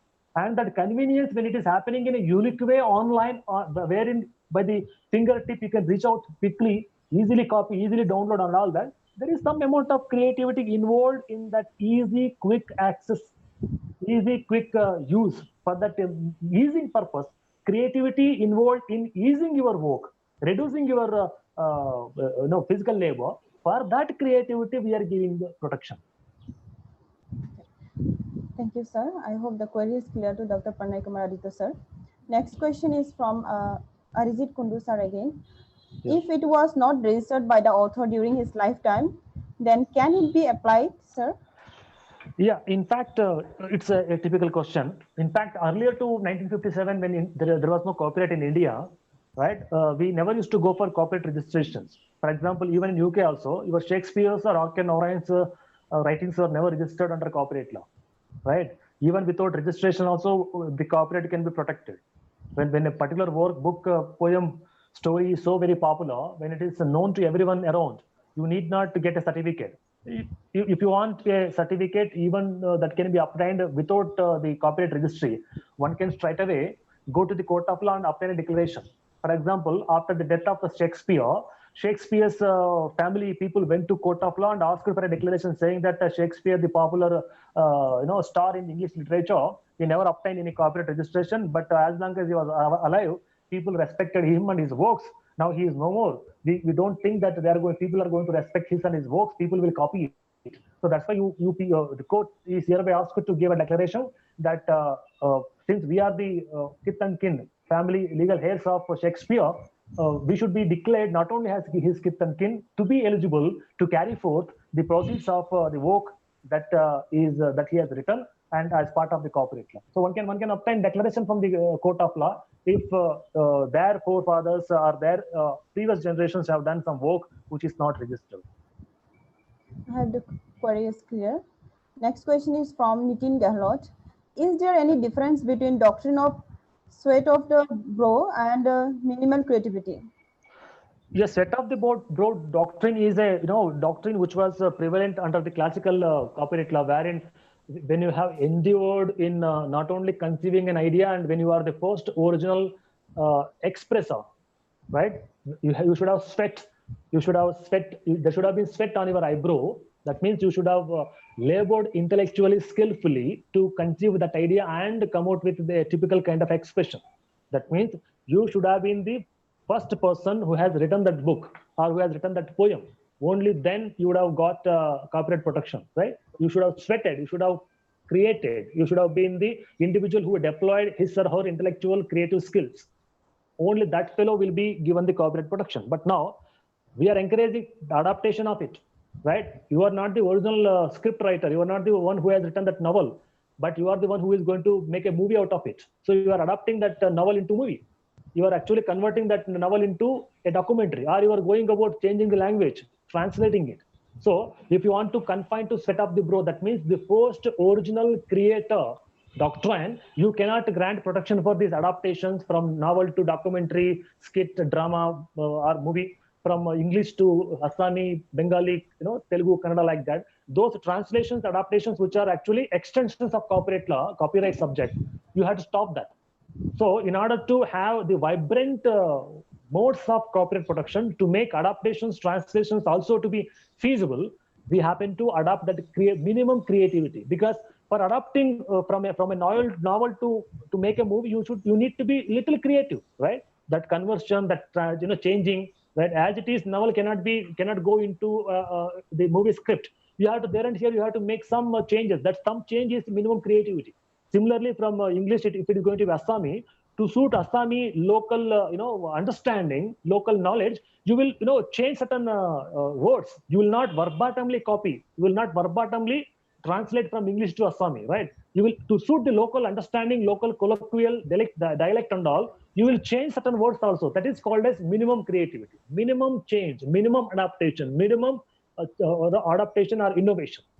That is there we will grant protection. So that is the difference between creativity, minimum creativity, and set up the bro. I hope the query is clear to Nitin Gehlot, sir. Yeah. Next question is from Deepavali Brahma. What are limitations and exceptions to copyright? Yeah, there are quite a few limitations and exceptions to copyright. That copyright, as I mentioned to earlier individual also when he was questioning, for private research, public, government purpose, one can keep couple of copies, right? That's the limitation on the part of the copyright owner. You cannot go against that individual who has kept a couple of copies for a private study purpose, or you cannot file a case against a judge or a government employee who has kept your book for government purpose, right? That's a limitation. That's a limitation on the part of the copyright owner. Similarly, when you can demonstrate that the copies that you have made is meant for fair purpose, now, you are not making those copies to sell in the market, right? You are making those copies to be available for your students in the class. For example, we go about distributing study material in the class, right? Our intention is not to violate anybody's copyright, but our intention is to disseminate knowledge embedded in that book to our students, right? So that is fair purpose. For the dissemination of knowledge for student purpose, we are doing it. So that is called as fair use. So private, personal use, and fair use are the limitations and exceptions for your copyright law, copyright owner. Thank you, sir. I think the query is clear. Next question is again from Nitin Gehlot, sir. So whether there would be a copyright in the following and in whom it would be West concept note prepare for a television show. Okay, come again. Okay, I'm repeating the question again. Whether there would be a copyright in the following and in whom it would be West concept note prepared for a television show. No, concept note preparation concept note is an abstract.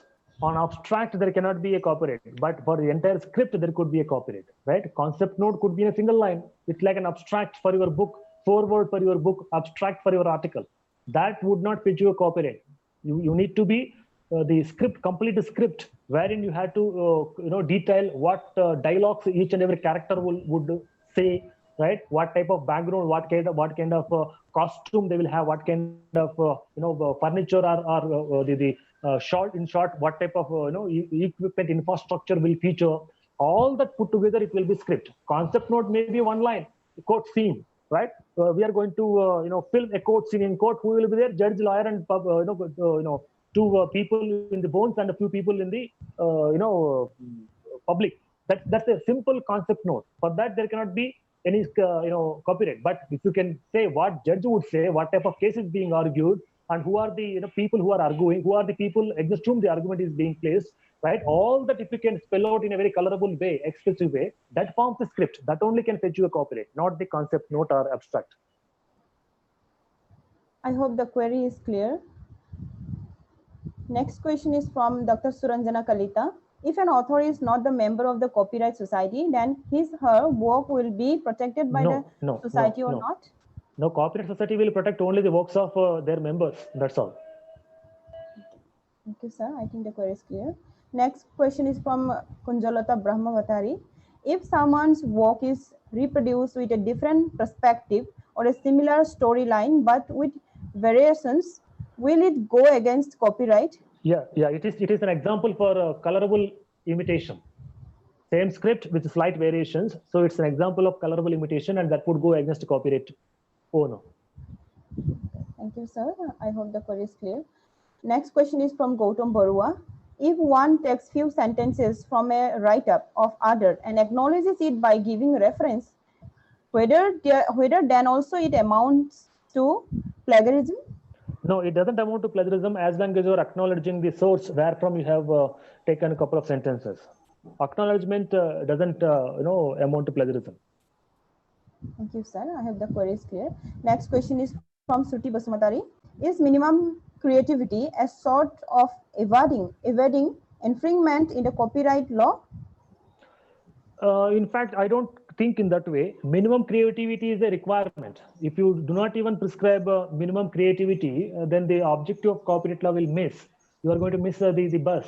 That's why when in case of adaptations and translations from the original copyrighted work, that minimum effort that you have put in, minimum creativity you happen to go about in adapting, in translating that script, that book or that work, that is prescribed. And it is not meant for the purpose of, in fact, copyright infringement. It is only for developing the creative industry from print, the work which is confined to print media, the book, you are expanding its audience base to broadcasting, television and films as well. So the market, you are expanding the market, right? Print media confined work, you are bringing it on in the broadcasting media, television media, or print media, digital media or film media.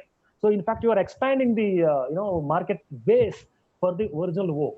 So it is not an exception for infringement. And that minimum creativity is meant for granting you a separate special copyright for your respective adaptations and the translations. Thank you, sir. I hope the answer is clear to Sruti Basumatari. There is no more questions in the comment box, sir.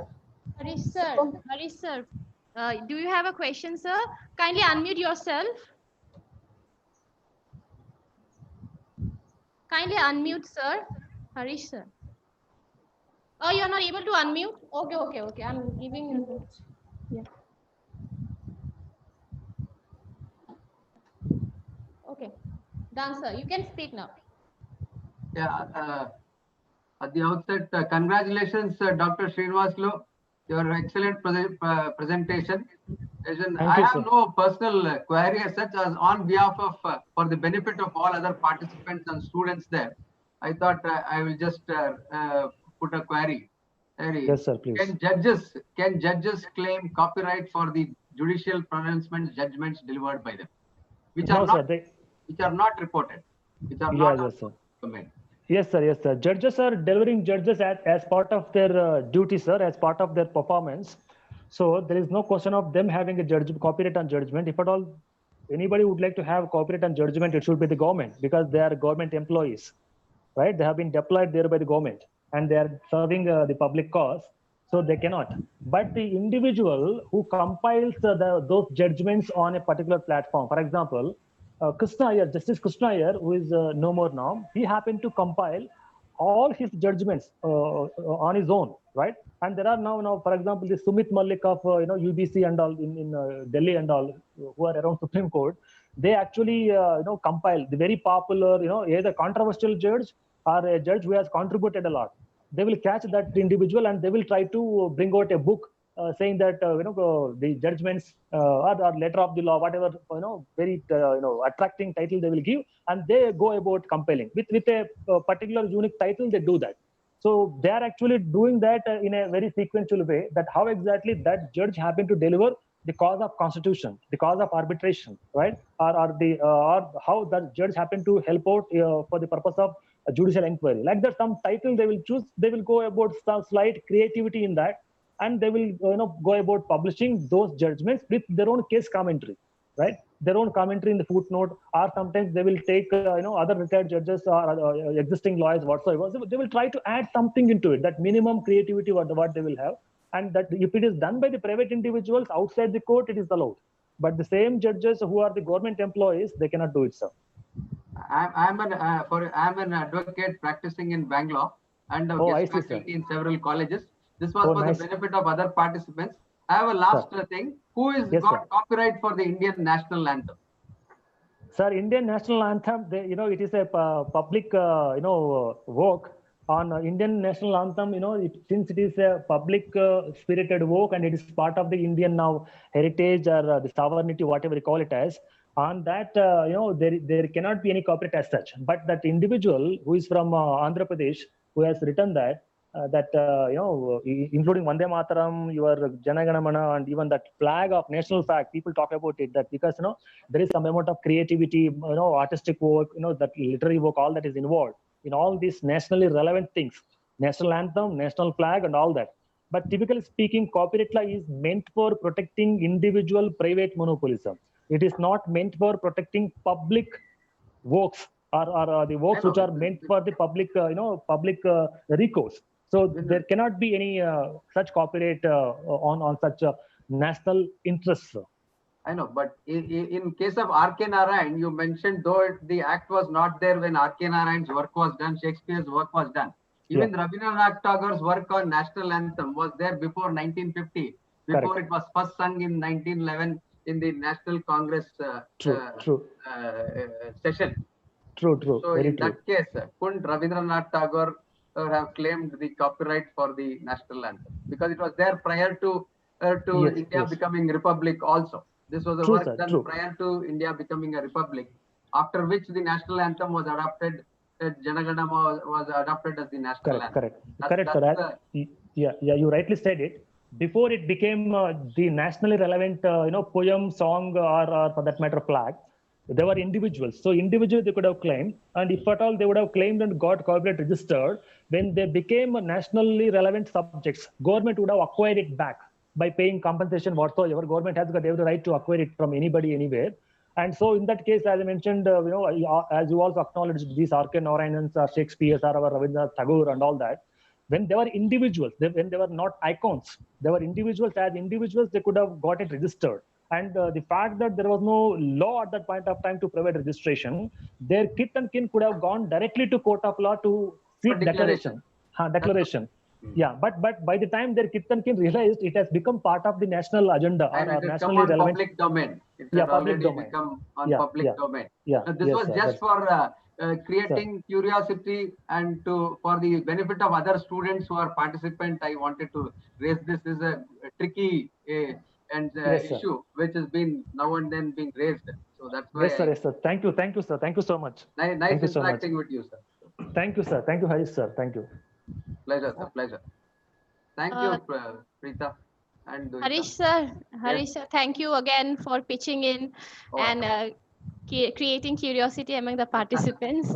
You have been helping hand for us since day one. Thank you, sir, for pitching in. Pleasure. Sir, there are no more queries in the chat box. But I think Himashri Boragohai wants to interact with the speaker, sir. So I'm just unmuting her, sir. Himashri Boragohai. You may... Himashri Boragohai, kindly unmute yourself.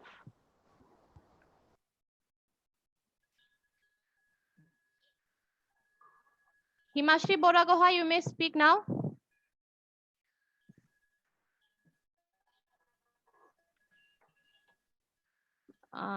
There is some technical glitch. I think that's all, sir. I think we are in the end of the session. Okay. Sir, thank you, Professor Dr. Srinivasulu, sir, for accepting our invitation as an invited speaker. You have briefed thoroughly about the copyright law. I hope the participants have now a little more knowledge about the literary work and how the literary work is the beginning of all the other subject matter of the copyright.